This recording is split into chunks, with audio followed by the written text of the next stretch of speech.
सोचो क्या हो अगर आपके पेरेंट्स की सुपरनेचुरल पावर आपके पास इनहेरिट होकर आ जाए और आप ऐसे ऐसे कारनामे करने लग जाओ जो आपने कभी जिंदगी में क्या सपने में भी ना सोचा हो। आपके आसपास हर जगह सिर्फ तबाही तबाही हो। तो ऐसा ही कुछ आज के हमारे इस कहानी में होने वाला है। स्टोरी बहुत ही जबरदस्त होने वाली है। तो आखिरकार इन सब की शुरुआत कहाँ से हुई जानने के लिए वीडियो को पूरा जरूर देखिएगा। सो फर्स्ट ऑफ ऑल, जिसने भी अभी तक इसके प्रीवियस एपिसोड नहीं देखे है ना, then what are you waiting for? फटाक से चाहिए कमेंट बॉक्स को चेक कीजिए, लिंक आपको वहीं मिलेगा। सो इस पार्ट की शुरुआत वहीं से होती है जहाँ लास्ट पार्ट का दी एंड हुआ था। नामसुन ने प्लेन में बैठे लोगों को मरने से बचा लिया होता है। वो तो काफी ज्यादा खुश हो रही होती है।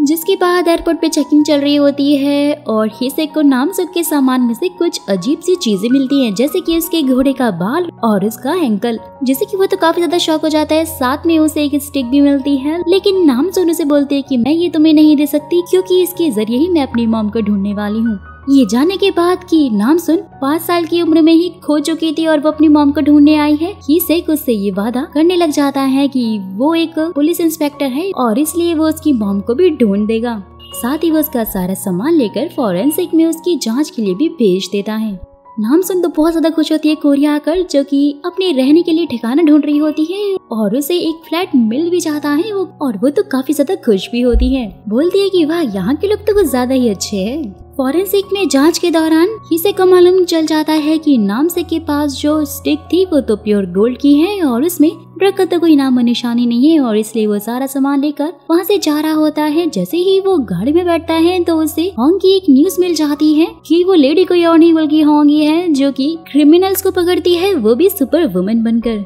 जिसे कि हाल ही में 17 साल बाद अपनी खोई हुई बेटी मिली है। होंग भी यहाँ उस लेडी यानी पार्क से मिलने के लिए जा रही होती है जिसे उसने पैसे दिए थे, लेकिन यहाँ पर ये पता चलता है कि वो लेडी तो नशे में पूरी तरह धुत थी और उसे कुछ भी समझ नहीं आया और इसलिए वो अपनी विंडो से कूद गई, जिससे कि उसकी जान चली गई। और ये देखकर तो होंग बहुत ही ज्यादा शॉक हो जाती है। पुलिस स्टेशन में एक इंस्पेक्टर अपने सीनियर ऑफिसर से भी यही बोल रहा था कि ये केस तो उन्हें सुसाइड का बिल्कुल भी नहीं लगता। सीनियर ऑफिसर बहुत ही अजीब था, कुछ बोलता नहीं था, एकदम चुप चुप रहता था। वहीं ऑफिस में सेक्रेटरी बोलता है कि अब तो आपकी बेटी भी मिल चुकी है, तो क्या आप उसके बाद भी ये क्रिमिनल्स को पकड़ने का काम जारी रखना चाहेंगे? होंग को तो बहुत ज्यादा गुस्सा आ रहा होता है पाक की मौत के ऊपर और वो बोलती है कि कोरिया में क्राइम बहुत ही ज्यादा बढ़ चुके हैं और मैं उन हरामी क्रिमिनल्स को ऐसे यहाँ पर खुलेआम घूमने नहीं दे सकती हूँ। वही दूसरी तरफ नामसुन, जो कि अपनी फ्लैट में मस्त रह रही होती है, 2 लेडी वहाँ पर आती हैं और वो तो उसे देखकर काफी ज्यादा शॉक हो जाती है और यहाँ पर ये राज खुल जाता है कि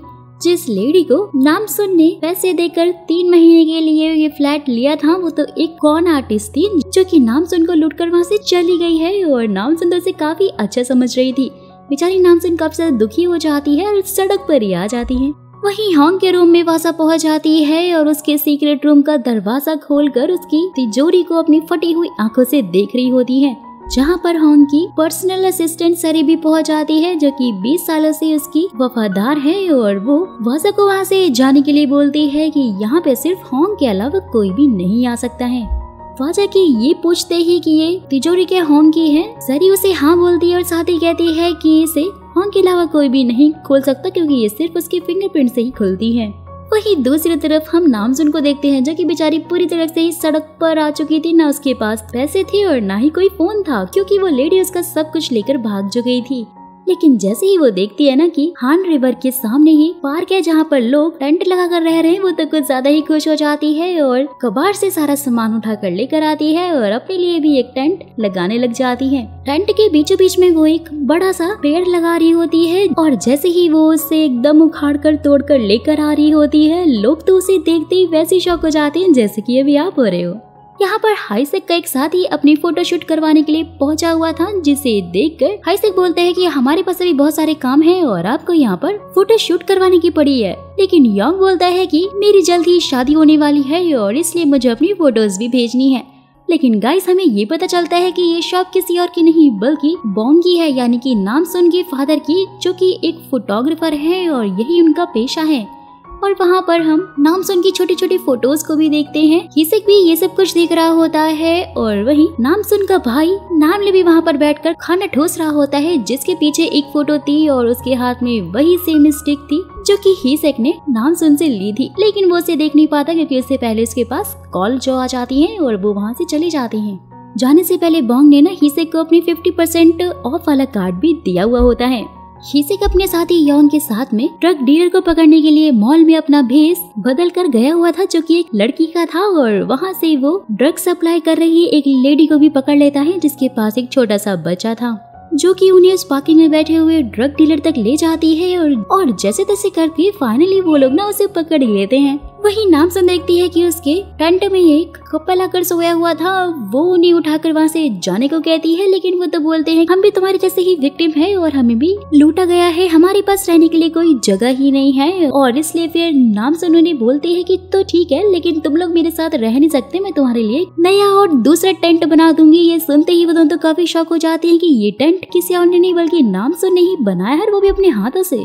पुलिस स्टेशन में हिसेक भी बहुत ज्यादा परेशान हो रहा था क्योंकि वो नामसुन को बार बार फोन लगा रहा था, लेकिन उसका फोन तो लग ही नहीं रहा था। जैसा कि हम जानते हैं कि वो तो चोरी हो गया था। वही इन्वेस्टिगेशन के दौरान वो ड्रग डीलर कहता है कि उन सब का भी एक बॉस है जो कि इन सब से बहुत ही ज्यादा बड़ा और काफी ऊपर है, और उन्होंने उसका फेस नहीं देखा है, वो छुप कर ये सारे काम उनसे करवाता है। जैसे ही फिर उसके पास फोन आता है और वो ड्रग डीलर अपना फोन अनलॉक कर रहा होता है, तो मौका पाते ही हिसेक उसका फोन छीन लेता है और उसके खिलाफ और ज्यादा जानकारी निकलवाने के लिए बोलता है। नामसुन ने भी यहाँ पर उन दोनों के लिए एक प्यारा सा टेंट बनाकर रखा हुआ था, जिसे देखकर तो वो दोनों काफी ज्यादा खुश हो जाते हैं, लेकिन लोगों को ये बातें कहाँ ही हजम होने वाली थी। सब वहाँ पर पहुँच जाते हैं और बोलते हैं कि अगर पार्क में ऐसे ही होमलेस लोग टेंट बनाकर रहने लग जाएंगे तो हमारे बच्चे कहाँ खेलेंगे, और इसी के चक्कर में सबके बीच में जबरदस्त फाइट भी हो रही होती है। वो लोग उन लोग को मार रहे होते हैं। नामसुन भी सब कुछ देख रही होती है, उसे बहुत ज्यादा गुस्सा आता है और एक आदमी को उठाकर बहुत दूर फेंक देती है, जिससे कि सब लोग तो उसे देखते ही हैरान हो जाते हैं।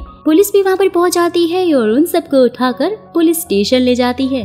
नामसुन तो वहाँ पर बैठी हुई बहुत रो रही होती है, ये सोचती हुई कि मैं तो यहाँ पर अपनी मॉम को ढूंढने के लिए आई थी और मैं ये कहाँ फंस गई। जहाँ पर तभी हिसेक भी पहुँच जाता है और उसे बोलता है मैंने तुम्हें बहुत सारे कॉल्स किए, तुम्हें यहाँ वहाँ ढूंढा, तुम आखिरकार थी कहाँ। सीन शिफ्ट होता है और फिर दिखाया जाता है कि नामसुन और हिसेक दोनों साथ में पुलिस स्टेशन के बाहर ही बैठे हुए थे, जहां वो उससे बोलती है कि मैं अपनी मॉम को ढूंढ कर ही रहूंगी, और हिसेक भी उससे कह रहा था कि वैसे तुम्हारे पास ये स्टिक कहाँ से आई, जानती हो ये प्योर गोल्ड से बनी है। नामसुन उसे थैंक्स बोलती है क्योंकि अगर हिसेक ने उससे उसके स्टिक और उसके घोड़े के बाल नहीं लिए हुए होते तो आज कौन आर्टिस्ट उसे भी अपने साथ में ले जाती, जैसे कि उसका सारा सामान ले गई है। हिसेक भी उसे सांत्वना देते हुए बोलता है कि तुम्हें फिक्र करने की जरूरत नहीं है, तुम्हारी मॉम को ढूंढने में मैं तुम्हारी पूरी हेल्प जरूर करूंगा। वाजा भी अपने कुछ स्कैमर दोस्तों के साथ में एक बार में होती है और गाइस यहाँ पर हमें ये पता चलता है कि वाजा भी एक बहुत ही बड़ी स्कैमर है जो कि लोगों को सिर्फ लूटती है। वाजा अपने दोस्तों से कह रही होती है कि हमारे पास बिल्कुल भी टाइम नहीं है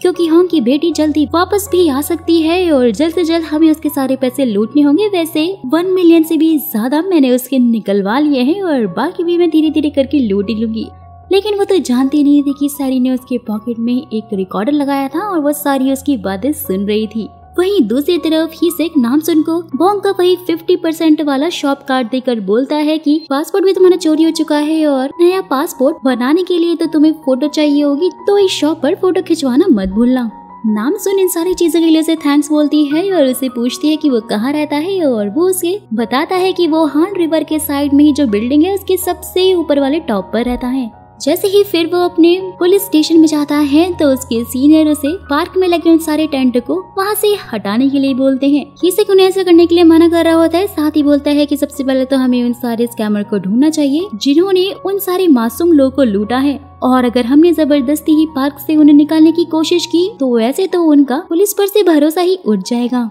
हिसेक की ये सारी बातें लोगों को काफी अच्छी लगती है, सब उसके लिए क्लैप करते हैं। हिसेक फिर उसके बाद अपने अपार्टमेंट में पहुंच जाता है और एक आदमी को फोन पर बोलता है कि उसे 2003 से लेकर 2023 तक की सारी गुमशुदा लड़कियों की सारी इन्फॉर्मेशन चाहिए, यानी कि वो नामसुन के बारे में और जानकारी निकलवा रहा था जिससे कि उसकी हेल्प हो सके। और वहीं पर वो खुश होकर गाने लगाकर मस्त अपनी ग्रीन चड्डी में डांस कर रहा होता है और जिसे कि नामसुन भी दूर से देख रही होती है क्योंकि उसके पास दूर से देखने वाली सुपरनैचुरल पावर भी है। हिसेक को ऐसे डांस करते हुए देखकर वो भी ग्रीन चड्डी में वो तो काफी ज्यादा हंसने लग जाती है। वहीं दूसरी तरफ नामसु की नानी जो कि एकदम स्टाइल में अपनी गाड़ी पार्किंग से लेने के लिए जा रही होती है, लेकिन देखती है कि उसकी गाड़ी के आगे तो एक और गाड़ी लगी हुई है और वो फिर उस इंसान को फोन करके अपनी गाड़ी वहाँ से हटाने के लिए बोलती है, लेकिन वो तो और उल्टा ही उसे बहुत ज्यादा सुनाने लग जाता है। बोलता है कि मैं अभी सो रहा हूँ और तुमसे जो हो सके वो कर लो। नानी को तो बहुत ज्यादा गुस्सा आता है और उसकी गाड़ी को वहाँ से उठाकर यहाँ वहाँ फेंक कर चली जाती है।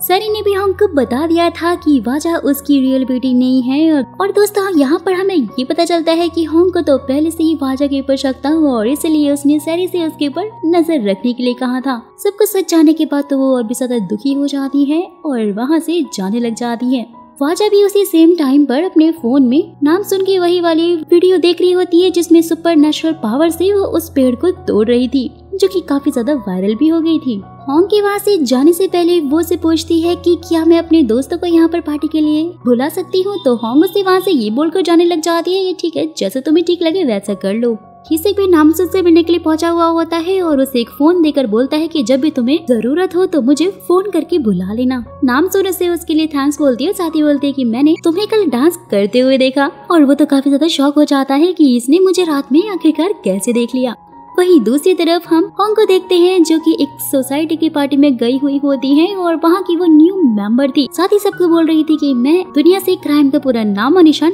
हटा देना चाहती हूँ, लेकिन सब लोग उससे बोलते हैं कि ऐसा होना तो काफी मुश्किल है और इसके लिए आपको ज्यादा सोचना नहीं चाहिए, बस अपनी लाइफ जियो और एंजॉय करो और क्या। एक आदमी उसकी ये सारी बातों को नोटिस कर रहा होता है और होंग वहाँ से फिर जाने लग जाती है सेकंड फ्लोर पर, क्योंकि यहाँ पर आने का उसका मकसद तो कुछ और ही था। और वो आदमी भी उसके पीछे जाकर बोलता है कि अगर तुम दुनिया को सच में चेंज करना चाहती हो ना तो उसके लिए तुम्हें यहाँ पर जाना पड़ेगा और यहीं से सब कुछ चेंज हो सकता है, जिसके लिए वो उसे एक कार्ड भी देता है, यानी कि भाई यहाँ पर कुछ बड़ा ही खेल होने वाला है। वेल तो वहीं दूसरी तरफ नामसुन पहुंच जाती है बोंग की शॉप पर क्योंकि उसे अपनी न्यू पासपोर्ट के लिए फोटो जो खिंचवानी थी, लेकिन वही बोंग तो अपनी शॉप बंद करके जा रहा होता है। साथ ही बोलता है कि बच्चा शॉप तो क्लोज हो चुकी है इसलिए तुम आना अब कल, जिससे कि नामसुन थोड़ा सैड हो जाती है और जैसे ही वो वहाँ से जा रही होती है ना तो बोंग उसे रोकता है और जैसे ही वो उसकी आंखों में देखता है वो तो शॉक हो जाता है। सो गाइस फिलहाल तो यहीं पर इन एपिसोड का दी एंड हो जाता है। आगे की स्टोरी क्या होने वाली है, क्या बोंग ने अपनी बेटी नामसुन को पहचान लिया है कि वही उसकी बेटी है जिसे उसने बचपन में मंगोलिया में खो दिया था।